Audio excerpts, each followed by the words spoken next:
afternoon.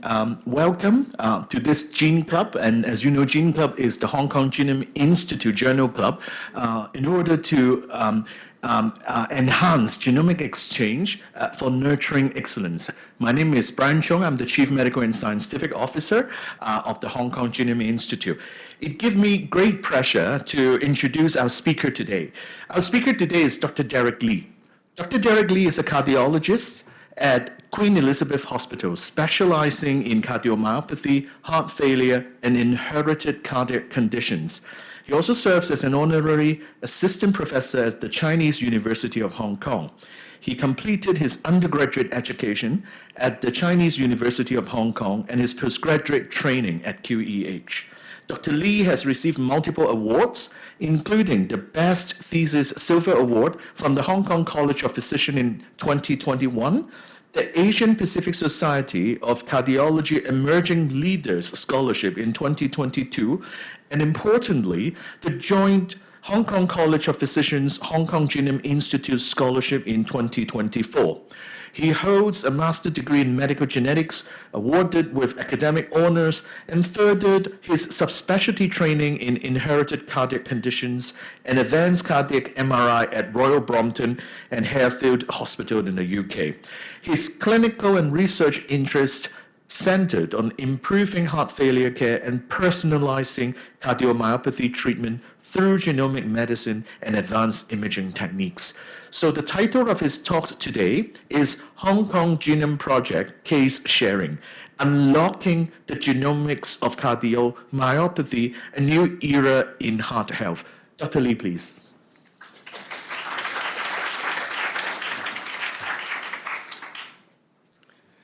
Good afternoon, everyone. I'm Derek Lee from Queen Elizabeth Hospital. Thanks for having me here today. It's my greatest privilege to be invited today to share a topic which is very close to my heart, cardiomyopathy, and specifically today we'll share about the genetic aspects in cardiomyopathy. My only disclaimer is that I have 70 slides. In just 45 minutes, I'll try my best to whisk through the slides and highlight the key points. But just a bit of background about myself. I started my journey as a cardiology trainee in 2018. It is also the year when my hospital initiated the 24-hour primary PCI service. So all heart attack patients, complete occlusion of the vessels, we offer 24-hour surgery to them. So the thrill of cath lab, the life-saving procedures, the energy in the cath lab really captivates me, and the passion still holds strong today.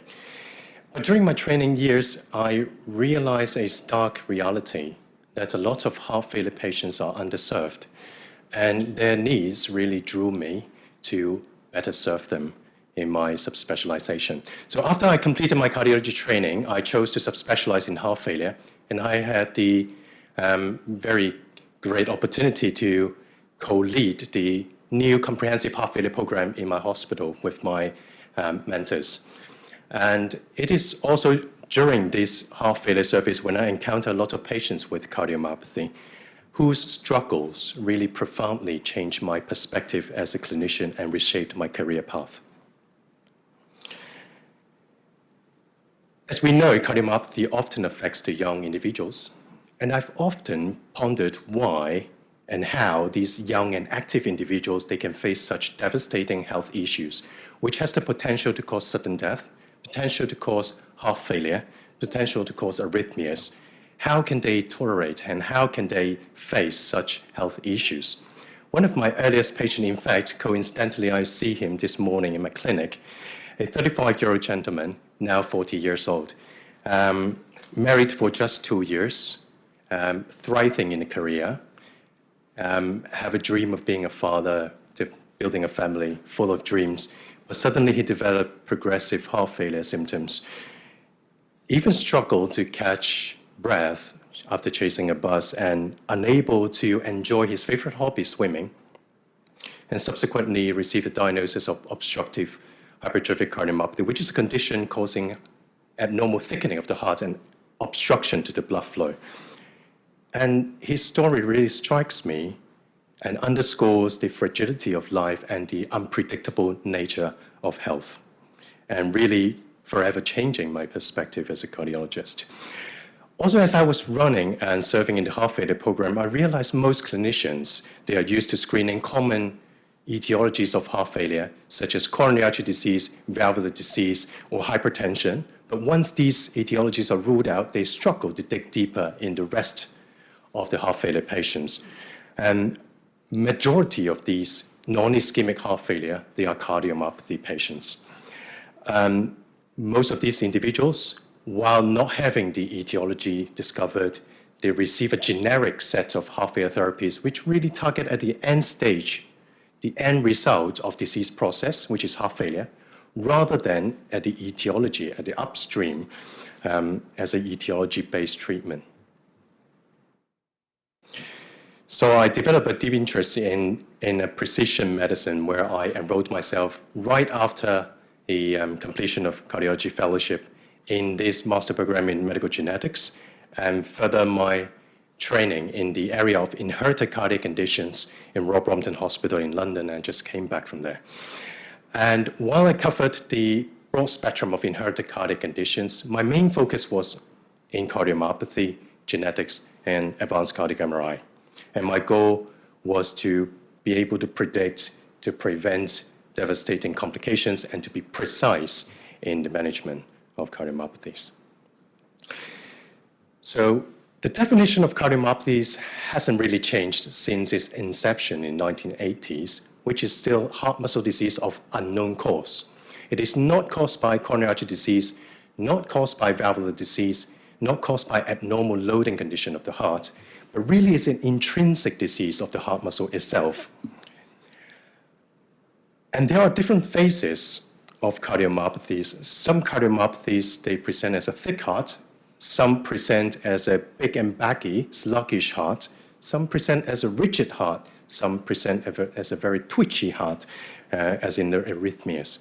And based on this morphological differentiation, these conditions can lead to various kinds of complications, from heart failure to obstruction to blood flow, to pulmonary hypertension, to arrhythmia and sudden death.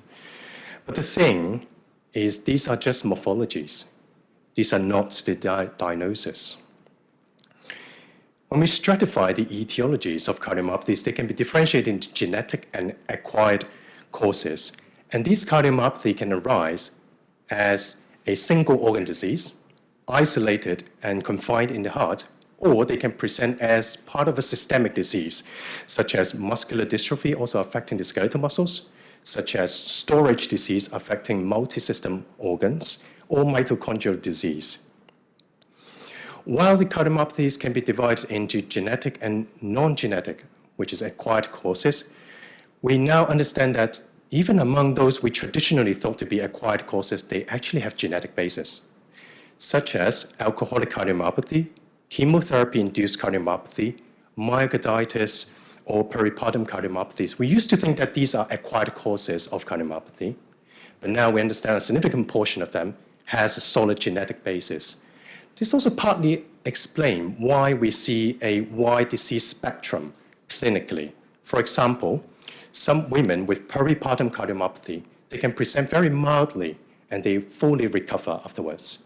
Whereas some women with peripartum cardiomyopathy, they present with a full-blown acute heart failure cardiogenic shock and never recovers, went on to transplant and assisted device pathway.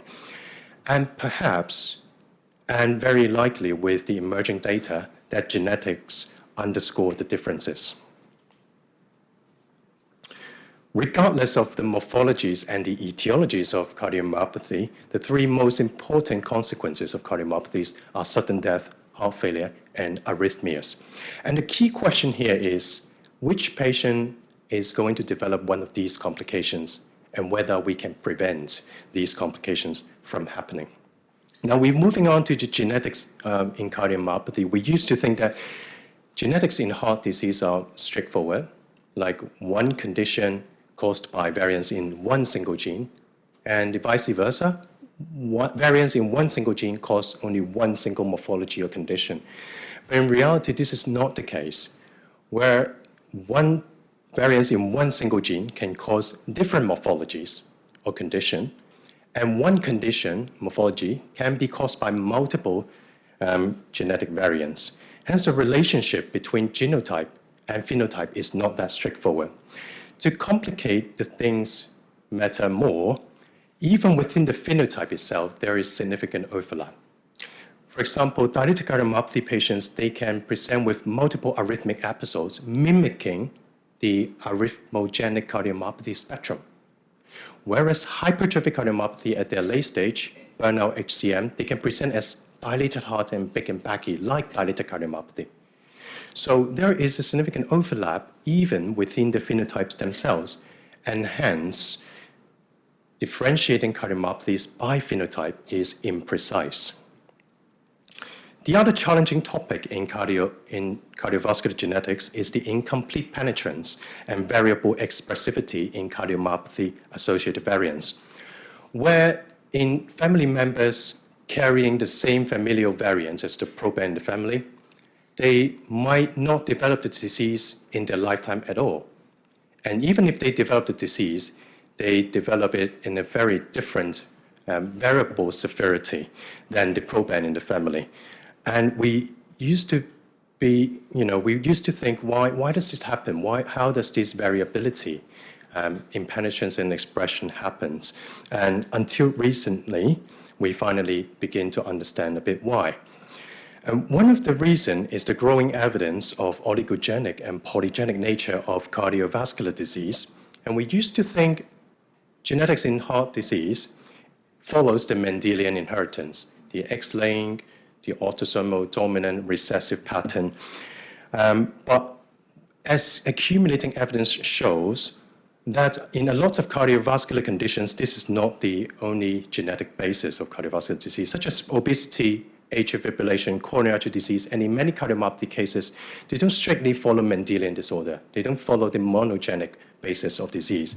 But in fact, rather than having one single rare pathogenic variant, they have multiple less rare or even more common variants, and each of these variants carries small effects, and they accumulate the overall gene dosage and the effect of these multiple variants and cause disease, and lead to a very recent concept of gene dosage and threshold theory, where if you carry a single variant with an effect large enough to reach the disease threshold, you would manifest the disease.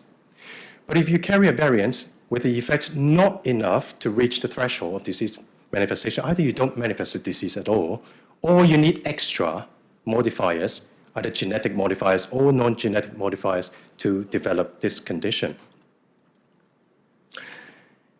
And these additional modifiers are sometimes called second hit or third hit or fourth hit. And this concept is important, not only allowing us to understand why there is a variation in penetrance and the expression of these rare variants, but also the understanding of these modifiers provide a window for intervention. For example, we know that titin carrier, alcohol, pregnancy, chemotherapy, and recently myocarditis, they trigger DCM onset manifestation. And if we are able to control these modifiable vectors, we can possibly prevent the disease from manifesting.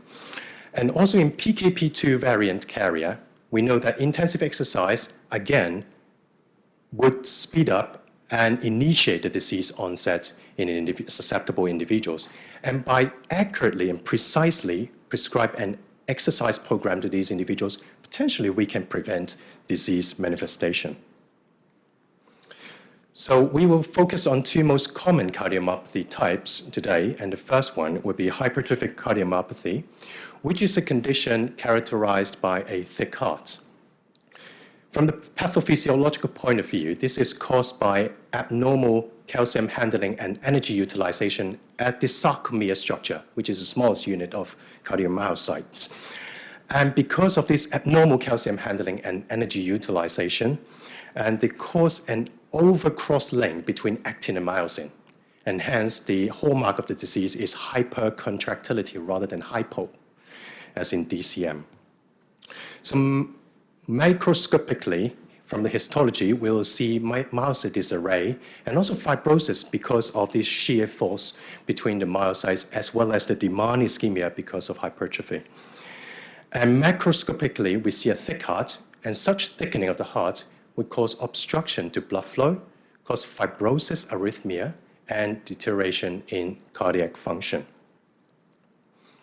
The advancement in cardiac imaging obviates the need for histology proof to confirm hypertrophic cardiomyopathy, whereby there are lots of imaging features to point you towards a classical sarcomeric HCM and features that suggest the otherwise.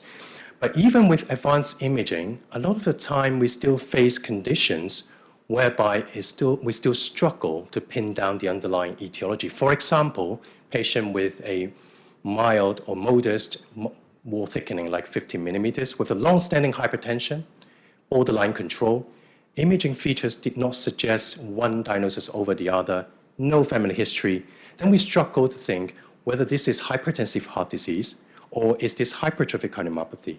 The differentiation remains critical because one is a genetic disease, affects family, requires family screening, and the others don't.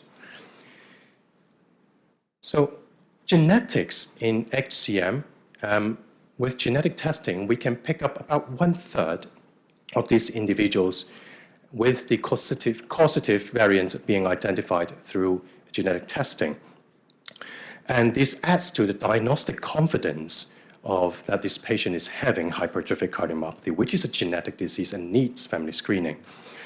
And the other reason why we need precise diagnosis is because now we have molecular targeted therapy, specifically targeting the actin-myosin cross-link and attenuate the hypercontractility and abnormal calcium handling, which is the hallmark of sarcomeric hypertrophic cardiomyopathy.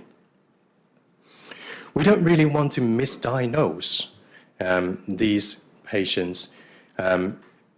While there are lots of phenocopies that can also present with a thick heart, and a lot of these phenocopies, they have their own specific molecular targeted treatments, and hence the precision in diagnosis becomes critical. I want to share 2 cases in the interest of time about HCM and how genetics change the management and diagnosis. This was a patient, middle age, 59 years old, Mr. Chan, diagnosed with hypertrophic cardiomyopathy for years and followed up in private. He had a cardiac MRI performed, which showed asymmetrical septal hypertrophy, which is classical of sarcomeric HCM. And there are also outflow tract obstruction, which is also a feature that is more commonly seen in HCM than other phenocopies. So he was managed as hypertrophic cardiomyopathy for years until he referred to us and finally had the genetic testing done, which pinned down the underlying variant not in the sarcomeric gene, but rather in a gene called GLA gene, which is linked to Anderson-Fabry disease. And the hallmark of this disease is enzyme deficiency. So this patient went on to have enzyme replacement therapy, which stabilizes the heart, which halts the progression of the disease.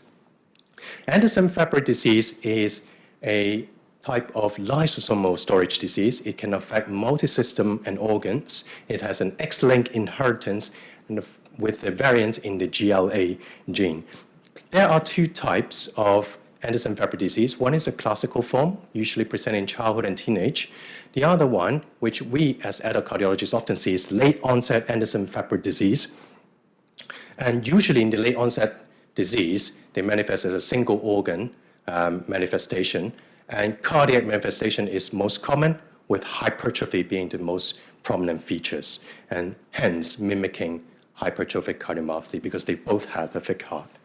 And there are also cases where I previously referred to the Genome project as a hypertrophic cardiomyopathy and subsequently come back again, confirming a diagnosis of Anderson-Fabry disease, completely change the treatment and management of the patient.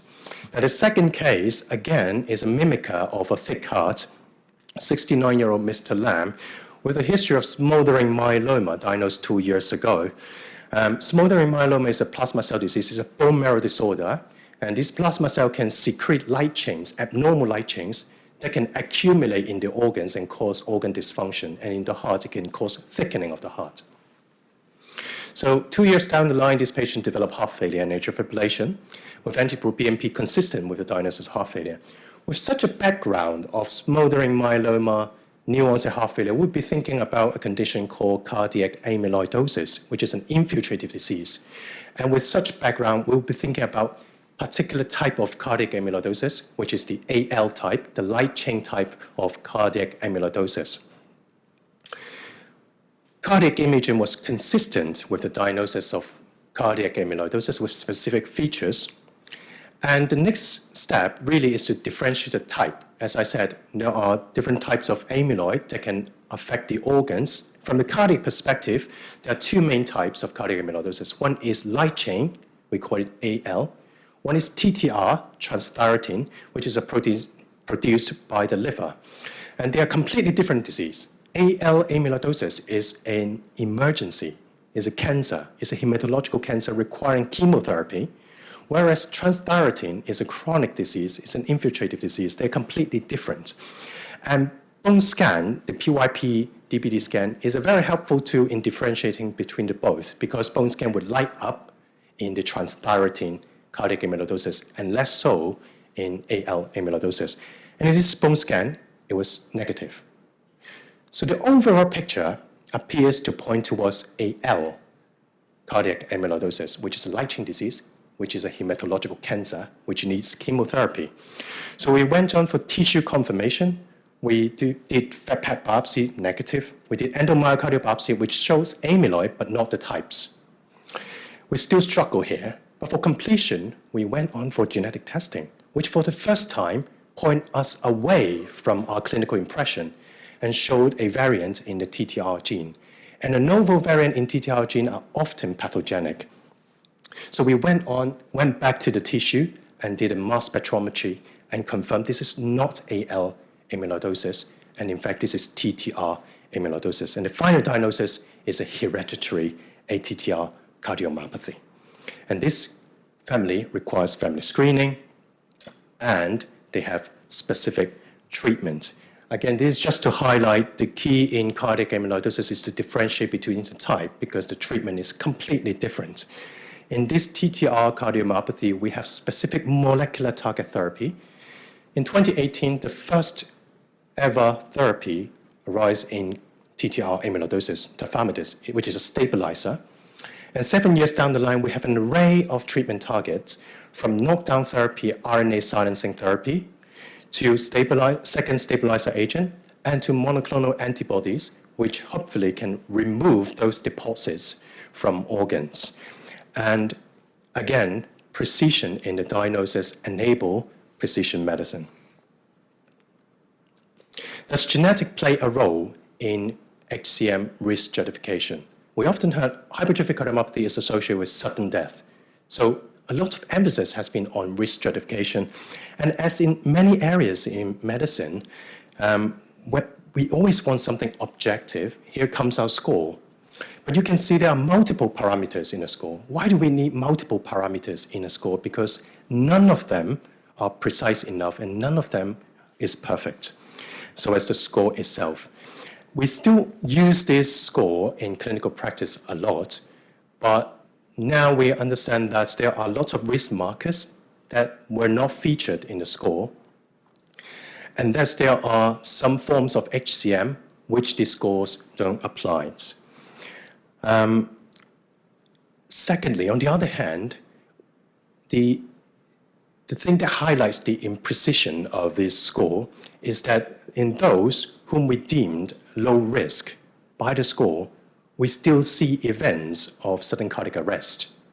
Whereas in patients who are deemed at high risk and we implanted a defibrillator, they have never had an ICD firing ever in their lifetime. So this again highlights the imprecision of this score. Recently, we now know that the genetics in HCM also plays a significant role in risk stratification, whereby in those HCM where sarcomeric variants are identified, which is about a third of the cases, they serve as a strong predictor of adverse outcome.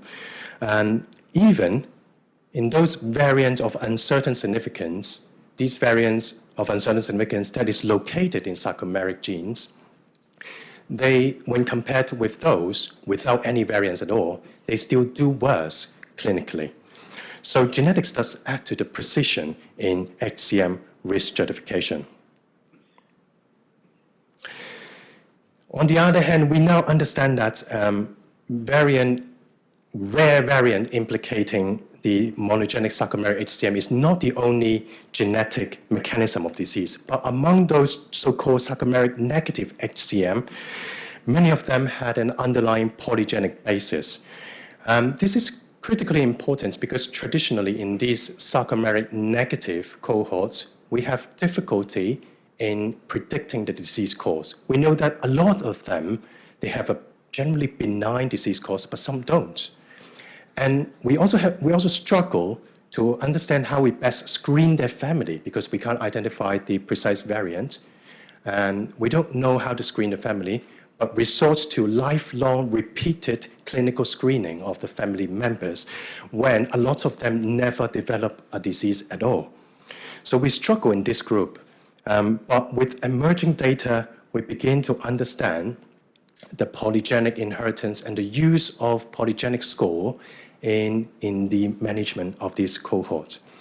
Now, this is a very recently published polygenic score using a genome-wide association studies analysis with 7 different cohorts incorporating the white European ancestry and conducted multi-trait analysis. They formulate a polygenic scores and try to assess and evaluate this utility of these polygenic scores clinically in different cohorts. The first cohort is general population. Can polygenic score predict in general population who are going to develop HCM eventually? And the study have shown that the polygenic score can beautifully highlight those who are at the highest risk. If you can see the lower bottom of the graph, the panel D, you can see a beautiful line with the association between the polygenic score and the disease risk. It means the disease risk of having HCM. And you see an exponential curve where the patient in the highest quantile, the highest polygenic score, compared with the lowest quantile, they have more than 30 times risk of developing HCM in their lifetime. The second cohort are those patients with rare carrier of the rare pathogenic variant. Now, we highlighted earlier on that there is incomplete penetrance and variable expression in these carriers. So can polygenic score modulate the penetrance in these rare carriers? We increasingly identify these carriers by family screening and also by patients undergoing genetic testing for other indications as an incidental finding having a variant in this sarcomeric gene. So can polygenic score help us to differentiate who are at the highest risk of developing disease at all? And this study again shows a beautiful separation between using a polygenic score between those who are at the highest risk and those who are at the lowest risk of disease manifestation. The third group are the relatives in progress, particularly the one we mentioned just now, the so-called sarcomeric negative cohorts. We don't know how to screen the family and resort to lifelong repeated screening, and many of them never had disease at all. Can polygenic score tell us who are at the highest risk so we can personalize our screening strategy for families? And again, beautiful separation in who are at the highest risk and who are at a low risk.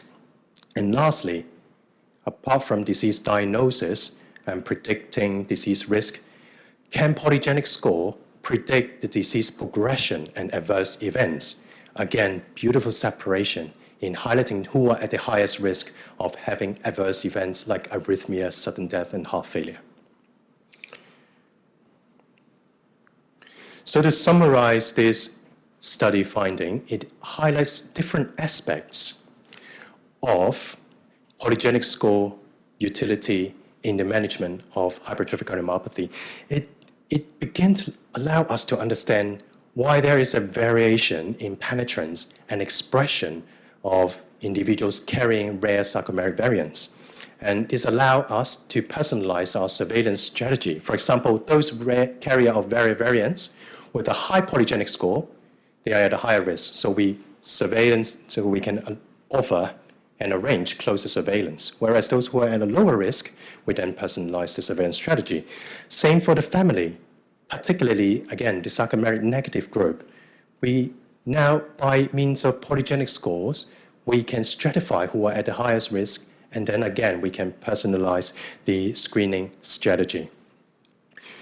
Can we use polygenic score widespread as a population screening? We don't know.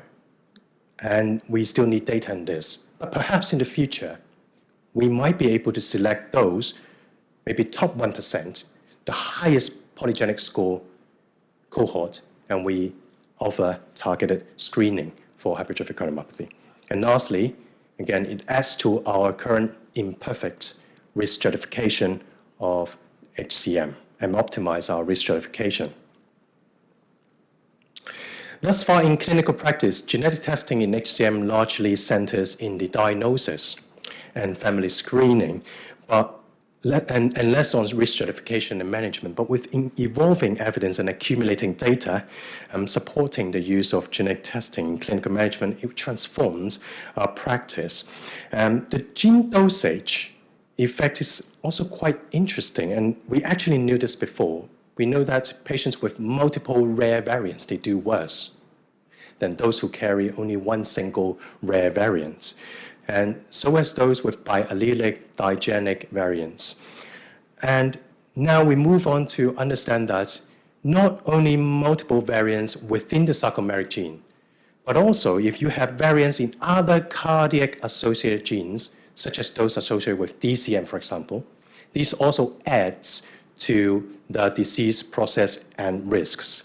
And of course, we just highlighted that the polygenic scores stratifies even better and help us in clinical management and risk stratification. So overall, we are incorporating a multi-parametric approach in risk stratification in HCM, and we should include genetic testing, which is not currently a routine practice.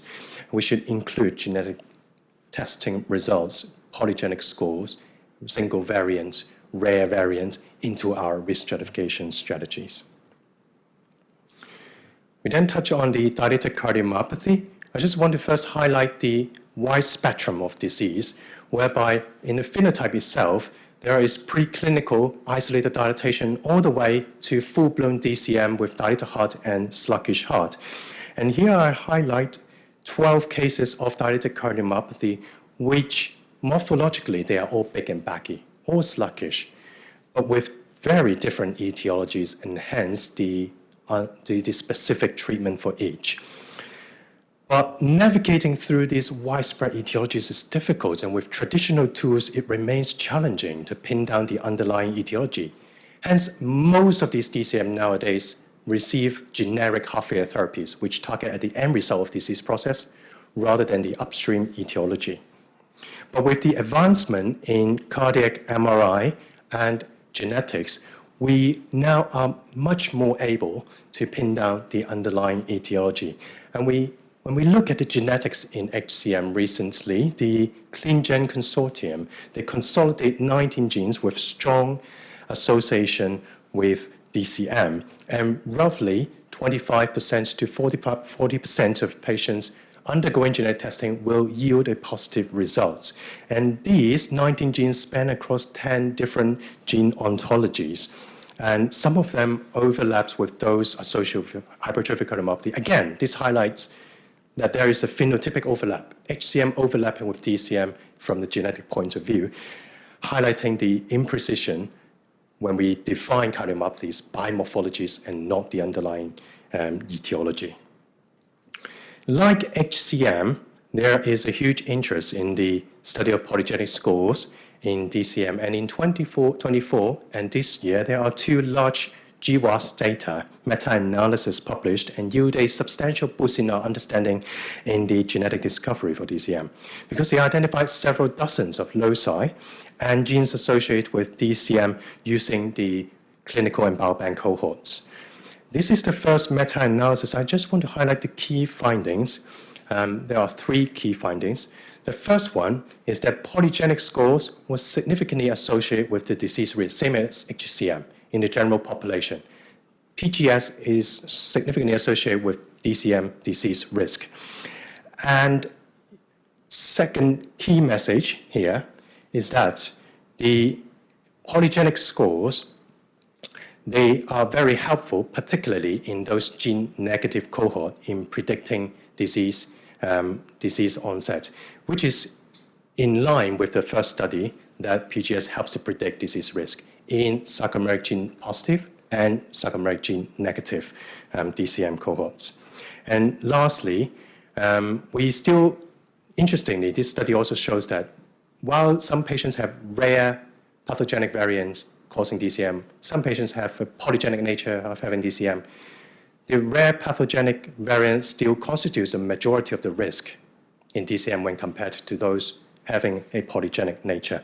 So by understanding the clinical utility of these polygenic scores, we now perhaps are able to select those patients who are at the highest disease risk and those who are at the highest risk of heart failure progression and consider early preventive strategies. And we may also personalize our family screening strategy according to the predicted risks. Until recently, the risk stratification in DCM, that means predicting the sudden death risk, still heavily relies on one single parameter, which is the cardiac function, the ejection fraction. Whereas in those who have severely impaired function, they need a defibrillator. Those who doesn't have severely impaired function, they don't need a defibrillator. But accumulated data have shown that this is a very poor marker of events, where we see a lot of patients having sudden death. They don't have a severely impaired function. They only have preserved or even just mildly reduced function. So this is very imprecise. And till lately, there are accumulating evidence that we begin to adopt a gene-first approach. What does that mean? As we understand the behavior of specific genetic variants in cardiomyopathy, we have specific risk scores dedicated to each of these variants, and we begin to incorporate this in our risk stratification strategy.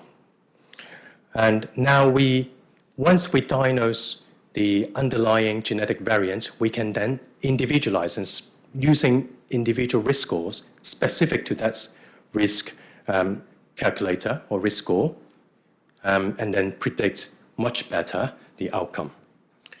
And I'll just whiz through this. Apart from genetics, advanced MRI also enable us to differentiate the underlying etiology. And one of the most important features on MRI is the fibrosis, the pattern, the location, and the amount of fibrosis, which adds on top to the ejection fraction in prediction of risk. And we also know that some cardiac MRI imaging features, they correlate very closely with the genetic variants. For example, those with ring-like pattern, circumferential fibrosis, they're closely associated with arrhythmogenic cardiomyopathy variants, such as desmoplakin and vitamin C variants. So in the precision medicine in DCM, we now adopt a multi-parametric approach with a deep phenotyping using genetics and cardiac MRI, and hence enable us to adopt an etiology-based approach. Quickly, I'm running out of time, but I'll quickly skim through two cases. I'll highlight the utility of genetic testing. First is a very young lady with DCM, came for screening because of a sudden death in her mother at 45 years old. She came in, had cardiac imaging, which showed DCM features, big and baggy heart, sluggish function, and the rhythm study showed multiple ectopics from the ventricles. The cardiac MRI showed a dilated heart phenotype, and without any significant fibrosis in this case. But the key finding was the genetic testing showing a gain of function variant in the SCN5A and missense variants. And why is it important? When we correlate the SCN5A finding with the phenotype, and especially looking at the morphology of these ectopics, we now pin down the underlying condition as a MEPPC, multifocal ectopic Purkinje related premature contraction. Why is this important? Why is SCM58 interesting? In recent decades, SCM58 variant is one of the hot topic. It is linked to a wide spectrum of inherited arrhythmias, whereas loss of function in these variants is linked to sick sinus syndrome, atrial fibrillation, Brugada syndrome, and conduction disease, whereas gain of function in SCM58 is linked to long QT syndrome, and recently also this MEPPC. The key about MEPPC, these frequent ectopics, is that traditional heart failure therapies and ablation is not useful, because these ectopics arise from a widespread fascicular Purkinje fiber system, and you can't ablate them all. And with this genetic etiology, we have specific antiarrhythmics that can very effectively suppress these arrhythmias. In this case, with mesillatine combining with quinidine, effectively suppress the ectopics, and the DCM recovers.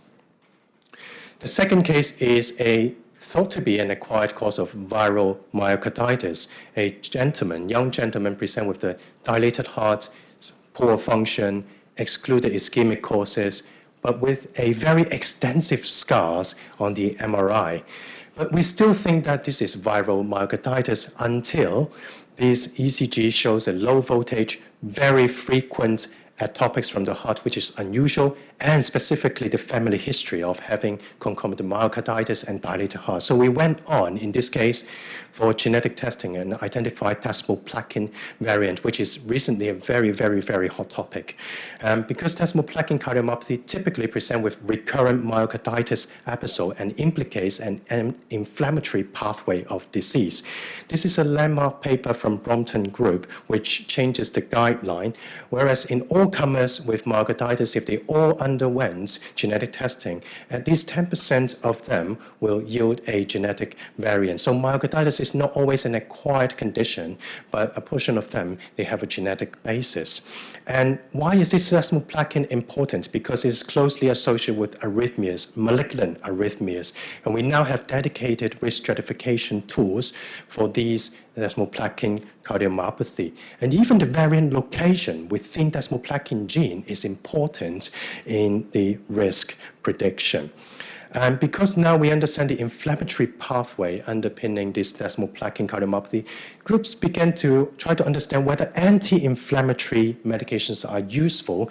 And just a few weeks ago, a group with large cohort of desmoplakin cardiomyopathy, they published this study using anti-inflammatory therapy in desmoplakin cardiomyopathy and effectively suppressed the myocarditis episode, heart failure progression, and sudden death. With this understanding, we want to extrapolate these findings using genetic understanding and targeted molecular therapies, in this case anti-inflammatory therapies, and extrapolate this to other variants of similar pathway, adopting the inflammatory pathway, such as the vitamin C, such as the PKP2 variant.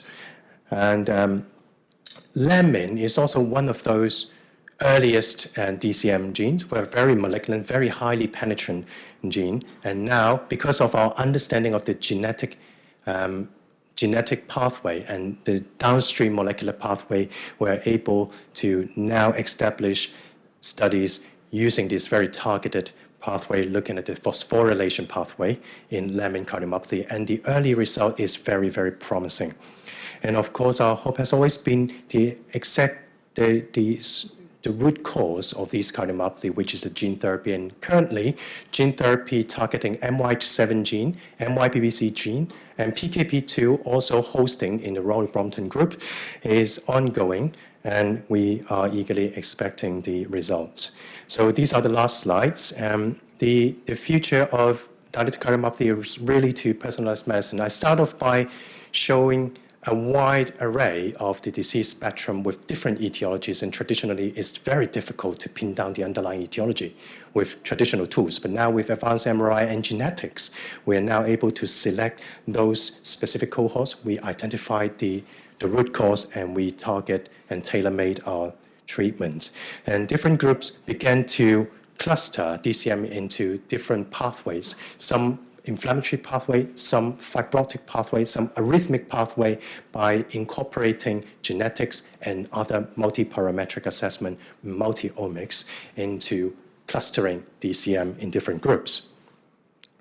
So these are just the ongoing trials, and so this is a summary slide. I apologize, I overrun a little bit. I'll just skip through this to the last slide. And thank you very much, and welcome any questions. Thank you. Thank you very much, Derek. This is a great talk, and thank you for leaving us some time for some discussion, because I'm sure there will be a lot of questions for you. I just to want to highlight how I know Derek. We know each other through, of course, the Hong Kong Genome Project, and I must first congratulate Derek. So because of his precise phenotyping, actually, the group of patients that he has referred to Hong Kong Genome Project for cardiomyopathy has a very good diagnostic yield of up to 30%, hitting the international standards. And not just from QEH, but for all the patients that we have received from the various partnering centers and recruitment centers, we see multiple cases of Fabry's disease, TTR, and all the genes that Derek has actually mentioned. So highlighting the reason why we need to do a big project for everyone in Hong Kong, so that we get to know and understand really the local genetic prevalence of these very important disease like cardiomyopathy. We use the approach of genome sequencing exactly because we know that we are not just aiming at the single gene disease, but we are aiming at the ability to assess the whole genome at the same time. So that's things that Derek has mentioned beautifully in the talk. GWAS analysis, polygenic risk score, genome sequencing in a large samples size studies really give us the possibility that we can one day apply polygenic risk score to the local population. And I just want to let you guys know some good news. Now we have accumulated enough number of participants in the Hong Kong Genome Project that we are doing our first GWAS studies. You only will be able to do GWAS studies if you have enough case number. Just some highlights about the work that we're doing, and also congratulates Derek, and I'm opening the floor to questions. Anyone has questions? Just to supplement a bit, okay. The GWAS study is very critical, important to tailor-make the utility of these scores in local population. In Asia Pacific, in Singapore, there is also a group with Calvin Jean. The two Nature paper I just showed using the polygenic score in HCM and DCM. Singapore, they adopted their local cohorts and tried to modify the score based on their ancestry data and apply that in the local population, and find that by modifying the score tailor-made to their local ancestry, the score has the same utility and value in local population. So having our own ancestry data is critical in this aspect. Thank you, Dr. Lee, for this very inspiring talk.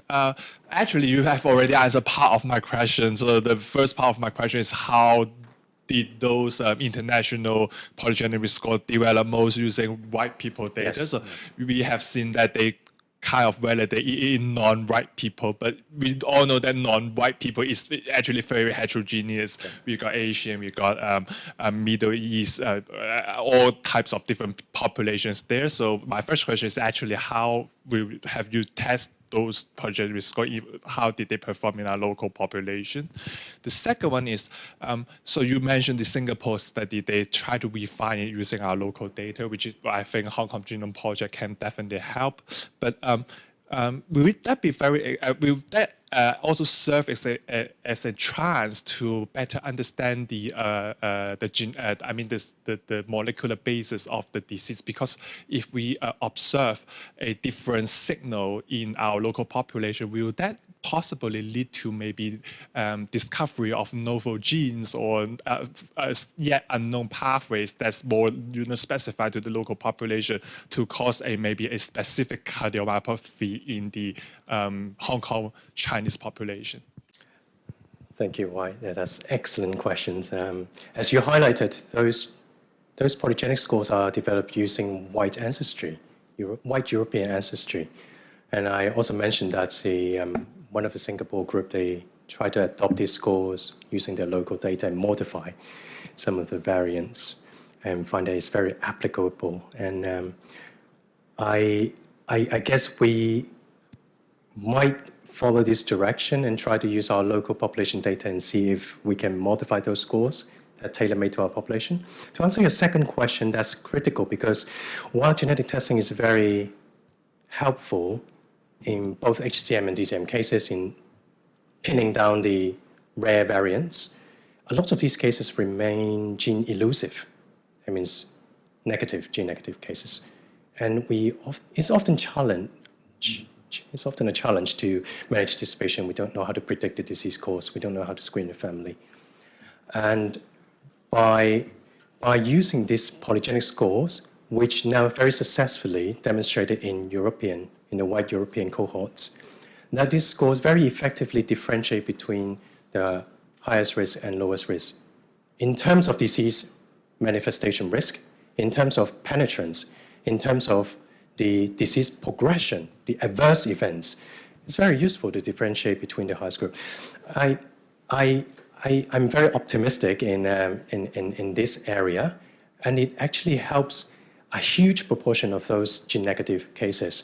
And with the genome-based study, and in fact also in those paper published just now, they don't only identify those common variants, but they also identify novel rare variants, which was not previously identified as well.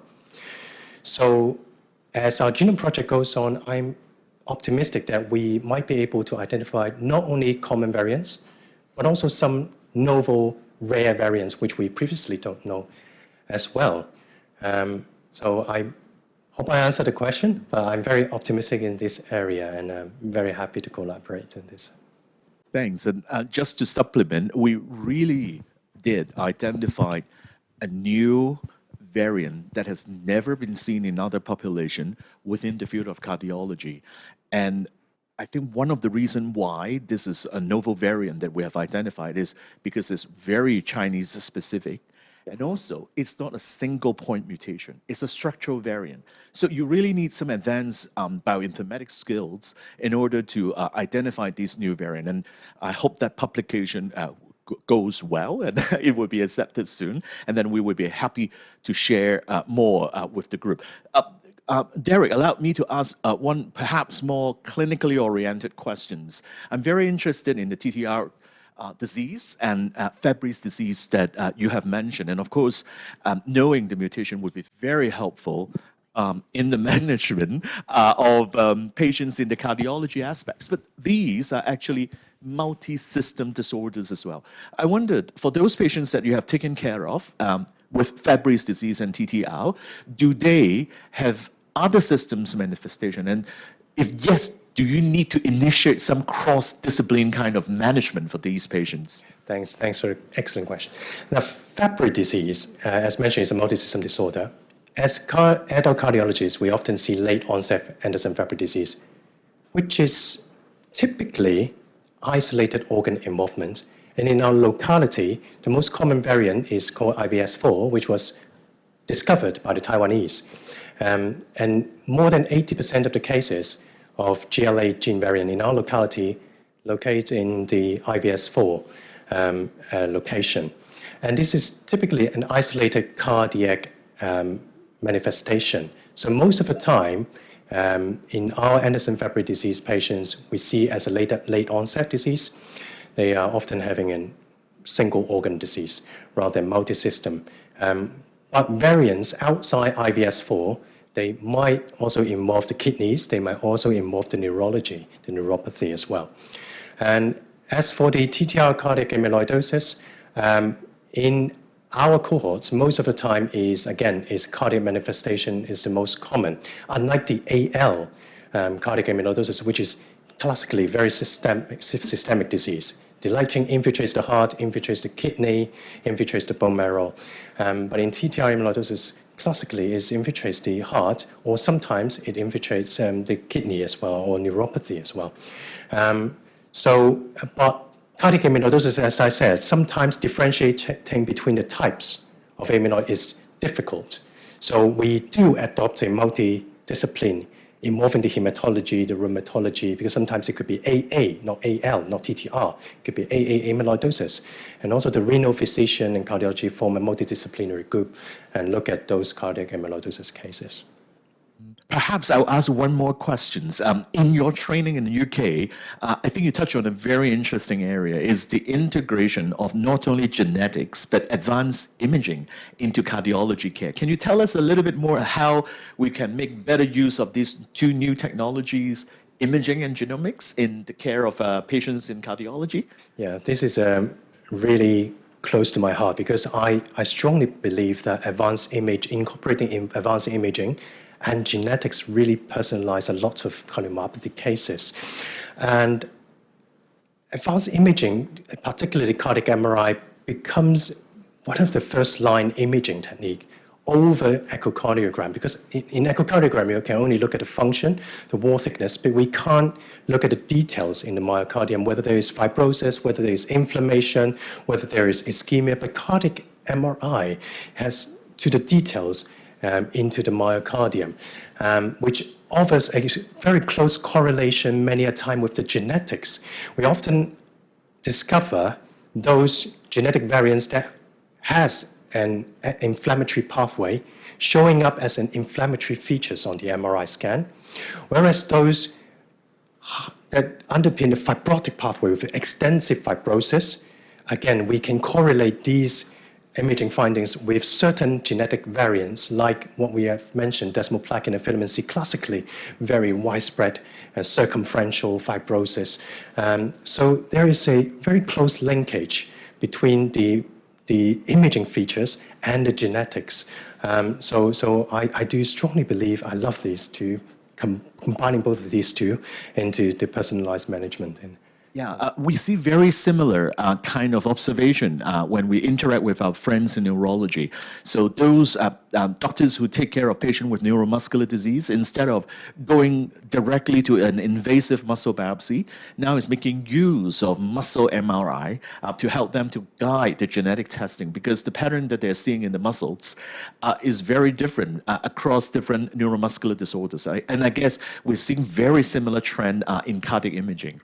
Yeah, exactly. Yeah. I think there is one more question here. Dicky? Thank you, Dr. Lee, for the wonderful presentation. And I have a question about the combination of the PGS score and the genetic variants. So you mentioned the fascinating, they supplement each other actually. And so for those patients without a genetic variant, but with the PGS score, how would that change your management strategy, or is there any positive or negative impact on that? Thank you. Yes, I would take an example in diabetic cardiomyopathy. So in those gene negative group, probably easier to take the example of hypertrophic cardiomyopathy. In the gene negative group, the sarcomeric negative cohorts, a lot of these actually embark on relatively benign pathway. But very occasionally, we still see sudden death in these cohorts, which we don't understand why we are not able to differentiate using the traditional tools. But these polygenic scores, what they highlight is that among these sarcomeric negative group, if you select those at the highest centile and those lower centile and compare the disease risk, is more than 30-fold differences in the manifestation of disease. So now this would be very applicable, particularly in family screening. So in the disease program where we can't identify or locate the rare variants, it's very difficult to screen family. And consider one program, they bring in 6 family members, lifelong repeated screening every 2 years. It's a huge load. And whereas we know 90% of them never develops the condition, but we are forced or can only resort to this repeated screening because we have no way to differentiate who are at high risk and low risk. But this polygenic score is very promising, particularly in this area, for example, in the family screening. And we can select those who are at the highest risk and those who are at the lowest risk. again, with more than tenfold differences. So I think there is a very promising utility of incorporating this PGS in the clinical practice. And also I've shown, in prediction of adverse outcome, not just the onset of disease, the penetrance, the expression, but also the progression of disease, the adverse outcome, the sudden death risk prediction, for example. Thank you very much. I do not see any questions from the internet. So I thank Derek for this very insightful and fruitful discussion and very good lecture. Thank you very much. Thank you. Thank you, Dr. So let me do the closing by introducing you our next academic activity. This is a very important. Activities. So this is an International Genomic Medicine Symposium hosted by us on November the 17th. It's going to be in the Charles Cow Auditorium of the Hong Kong Science Park. And I just want to show you the lineup of important speakers, including Professor C.M. Low and a group of internationally renowned experts in genomic medicine who are in Hong Kong for the participation of the Lancet Commissions of Rare Disease. But some of them are so kind that they would be very happy to share their expertise and experience on the development of genomic medicine in their particular area of subspecialties.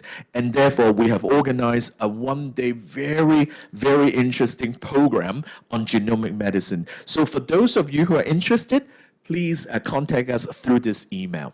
Thank you very much. See you soon in Gene Club or in the International Genomic Medicine Symposium. Thank you.